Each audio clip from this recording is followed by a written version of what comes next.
आज की हमारी कहानी है बंदर और टोपी वाले की कहानी। तो चलिए आज की कहानी हम शुरू करते हैं। एक समय की बात है, एक गांव में एक व्यापारी रहता था। वह अपना पेट भरने के लिए गांव-गांव जाकर टोपियां बेचा करता था। वह रोज सुबह एक बड़ी सी टोकरी में टोपियां लेकर निकलता था। उन्हें बेचकर वह शाम तक अपने घर वापस आ जाता था। एक सुबह वह अपनी टोकरी में रंग-बिरंगी टोपियां लेकर निकला।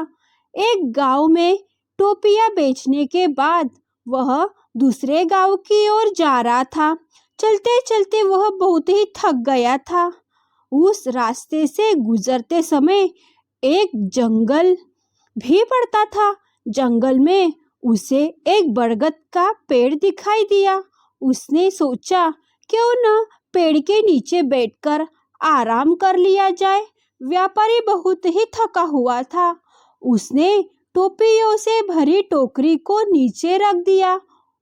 फिर सिर से टोपी की उतारी नीचे रख दी और गले से गमछे को उतारकर जमीन पर बिछा दिया और उस पर लेट गया।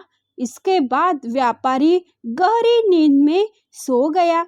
जिस पेड़ के नीचे व्यापारी सो रहा था, उसी पेड़ पर बहुत सारे बंदर रहते थे।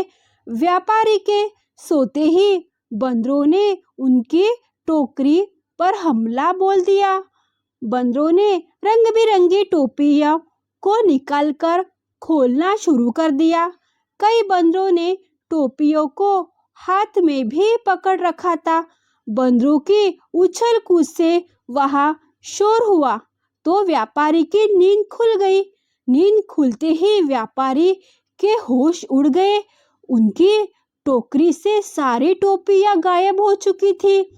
उसी सभी बंदर हाथ में टोपी लिए हुए व्यापारी की ओर देख रहे थे।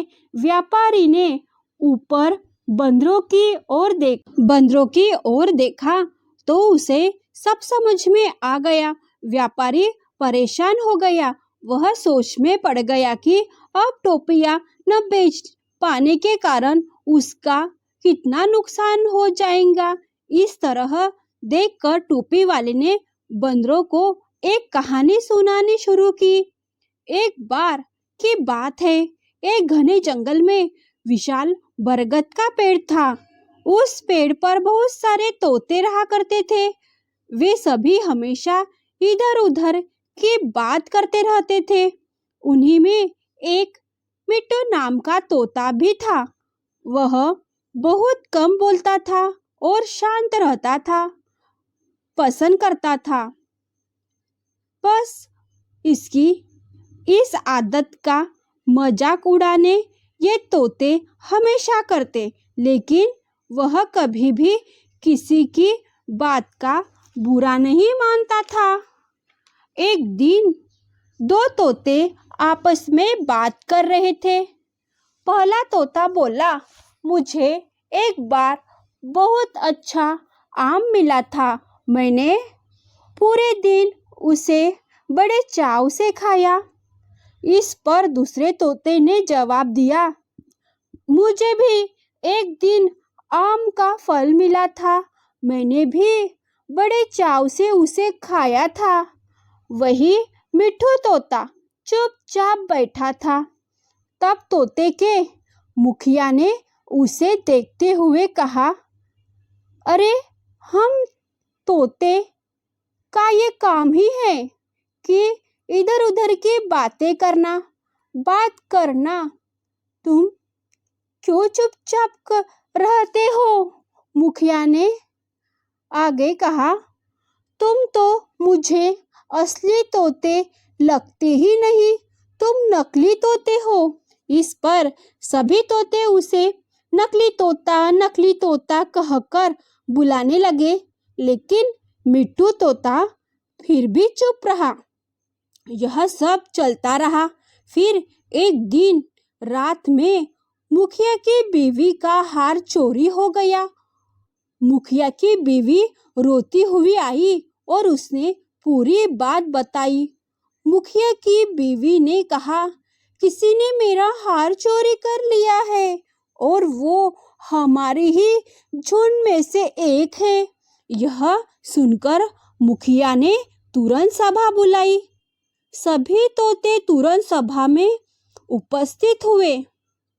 मुखिया ने कहा, मेरी बीबी का हार चोरी हो गया है और मेरी बीबी ने उसे चोर को भागते हुए भी देखा है। वह चोर आप लोगों में से ही एक है। यह सुनकर सभी हैरान हो गए। मुखिया ने फिर आगे कहा कि उसने अपने मुंह को कपड़े से ढक कर रखा हुआ था, लेकिन उसकी चोंच बाहर दिख रही थी। उसकी चोंच लाल रंग की थी।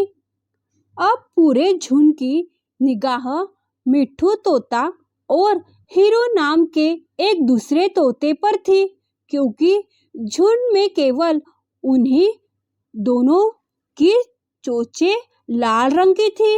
वह सुनकर सभी मुखिया से चोर का पता लगाने के लिए बोलने लगे, लेकिन मुखिया ने सोचा कि ये दोनों मेरे अपने हैं, मैं कैसे इनके पूछूं, क्या तुम चोर हो कि तुम चोरी की है तुमने। इसलिए मुखिया ने एक कौवे से इसका पता लगाने के लिए मदद ली। असली चोर का पता लगाने के लिए कौवे को बुलाया गया। कौवे ने लाल चोंच वाले हीरू और मिट्ठू तोते को सामने बुलाया। कौवे ने दोनों तोते से पूछा कि तुम दोनों चोरी के समय कहाँ पे थे। उस पर हीरो तोता जोर जोर से बोलने लगा, मैं उस दिन बहुत थक गया था, इसलिए खाना खाकर मैं उस रात जल्दी सोने के लिए चला गया था।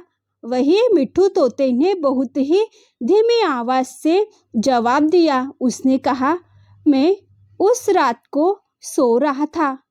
इस बात को सुनकर कौवे ने फिर पूछा, तुम दोनों अपनी बात साबित करने के लिए क्या कर सकते हो।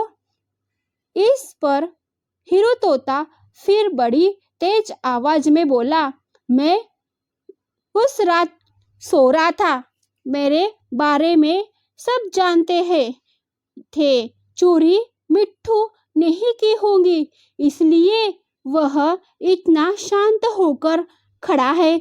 मिट्ठू तोता चुपचाप खड़ा हुआ था। सभा में मौजूद सभी तोते चुपचाप यह सब देख रहे थे। मिट्ठू तोता फिर धीमी आवाज में बोला, मैंने ये चोरी नहीं की है।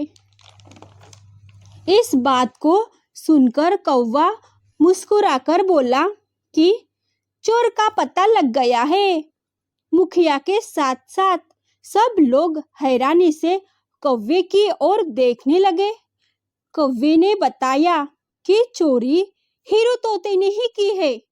इस पर मुखिया ने पूछा, आप यह कैसे कह सकते हैं। कौवे ने मुस्कुराकर कहा, हीरो तोता जोर जोर से बोलकर अपने झूठ को सच साबित करने में लगा हुआ है, जबकि मिट्ठू तोता जानता है कि वह सच बोल रहा था। कौवे ने आगे कहा, वैसे भी हीरो तोता बहुत ही बोलता है, उसकी बात पर भरोसा नहीं किया जा सकता है। इसके बाद हीरू ने अपना जुर्म साबित कर दिया। उसने कबूल किया कि हाँ, मैंने ही उस हार को चुराया है और सभी से माफी मांगी। यह सुनकर सभी तोते हीरू तोते को कड़ी सजा देने की बात कहने लगे, लेकिन मिट्ठू तोते ने कहा, मुखिया जी, हीरू तोते ने अपनी गलती मान ली है। उसने सबके सामने माफी मांग ली है। उससे पहली बार ये गलती हुई है, इसलिए उसे माफ किया जा सकता है। यह बात सुनने के बाद मुखिया ने हीरो तोते को माफ कर दिया। इस प्रकार टोपी वाले ने बंदरों को ये कहानी सुनाई और अपनी सारी टोपी उसे मिल गई। ये कहानी ये सीख देती है कि कभी-कभी ज़्यादा बोलकर हम अपनी अहमियत को खो देते हैं, इसलिए ज़रूरत के समय ही बोलना चाहिए।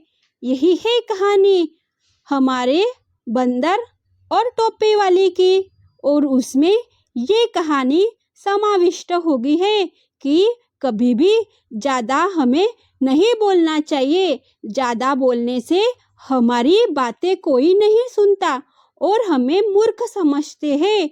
इसलिए कभी भी जब काम होता है तभी अच्छे से नम्रता से हमें उस बात को बोलनी चाहिए। यही है कहानी हमारी।